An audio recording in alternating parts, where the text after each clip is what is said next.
Para saudara dan saudari yang Tuhan cintai, selamat pagi dan selamat bertemu lagi dalam Renungan Harian edisi hari Kamis tanggal 23 Juli 2020.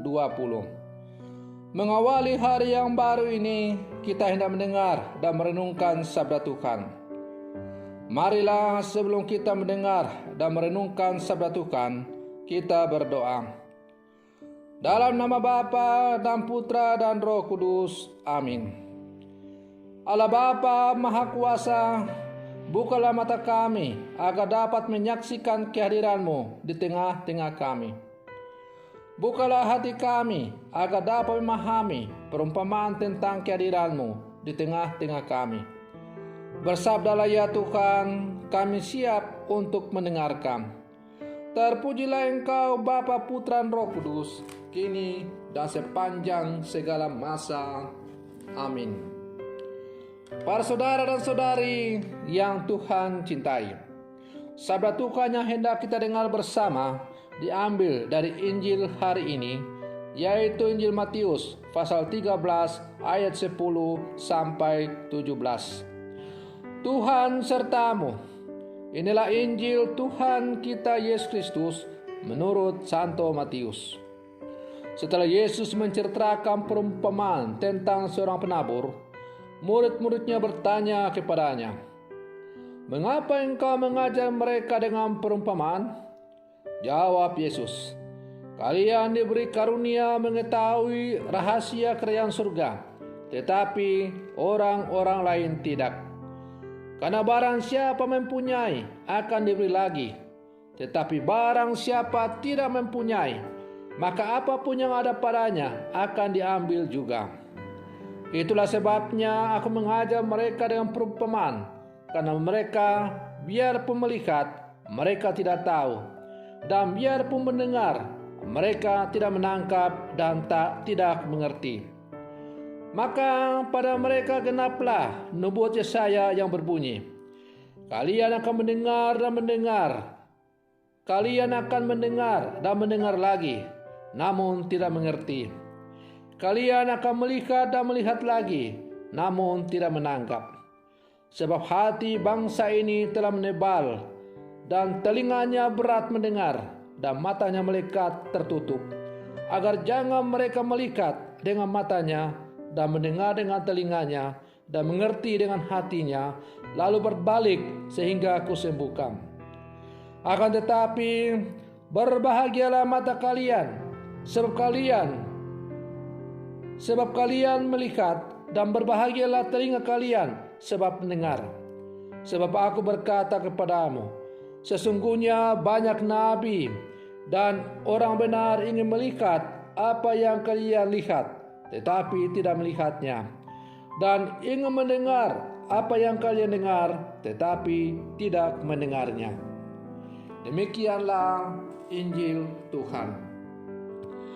Para saudara dan saudari yang Tuhan cintai, mendengar dan melakukan sabda Tuhan adalah suatu pilihan.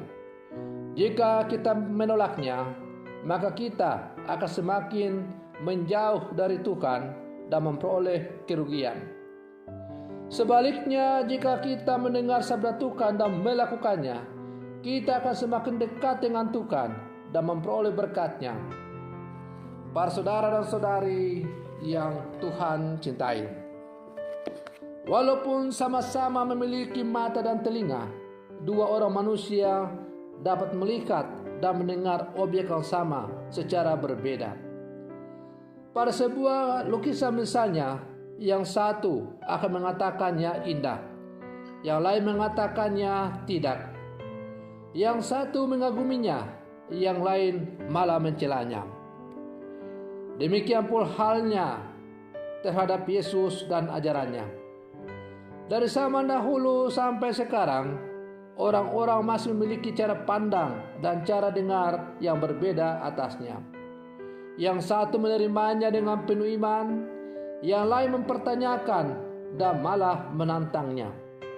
Yang satu ingin menyanjungnya, dan yang lain ingin membunuhnya.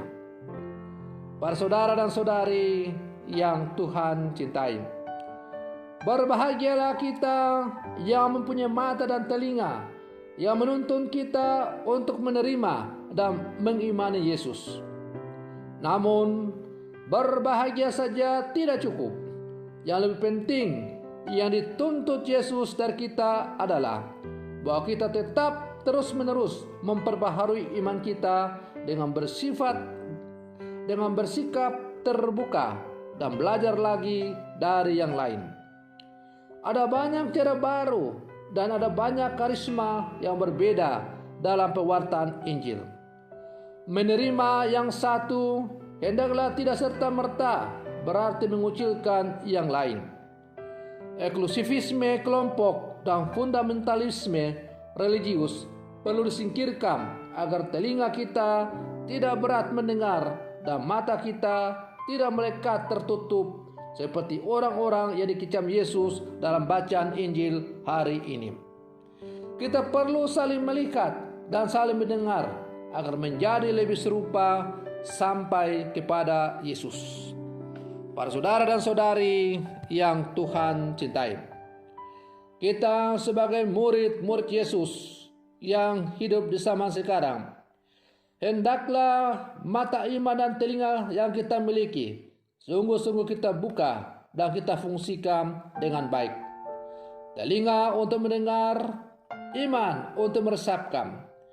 Maka setelah mendengar apa yang kita dengar dari Tuhan yang disampaikan kepada kita melalui pengajaran gereja, hendaklah sabda Tuhan atau firman Tuhan atau pengajaran Tuhan yang disampaikan melalui gereja yang kudus, gereja Katolik itu kita resapkan sungguh-sungguh dalam iman kita yang sungguh mendalam. Dan kalau itu sudah kita resapkan dalam hati kita yang didasari atas iman yang mendalam, maka hendaknya apa yang sudah kita imani dan kita resapkan itu sungguh kita nyatakan dan kita lakukan dalam kehidupan yang konkret. Dengan demikian, apa yang kita dengar, apa yang kita imani, apa yang kita resapi, tidak hanya tinggal pada tataran teori saja, tetapi menjadi nyata. Dan akhirnya orang melihat siapakah Yesus yang kita wartakan melalui hidup kita masing-masing. Maka setiap orang-orang Katolik, setiap keluarga-keluarga Katolik, apapun panggilanmu, apapun tugasmu, apapun karyamu, kita semua dipanggil untuk mewartakan tentang Kristus yang telah kita dengar, yang telah kita imani dalam kehidupan yang konkret. Orang-orang Katolik harus sungguh menyatakan imannya yang konkret dalam kehidupan yang nyata dan bukan hanya pada tataran yang bersifat teori belakang.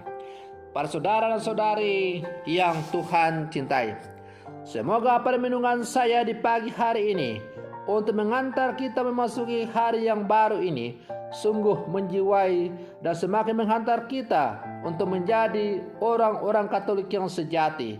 Mudah-mudahan dengan selalu mendengarkan firman Tuhan, merenungkan, meresapkan, dan kemudian melaksanakan dalam kehidupan yang konkret, kita semakin dekat dengan Tuhan. Semoga demikian. Selamat pagi. Tuhan Yesus memberkati.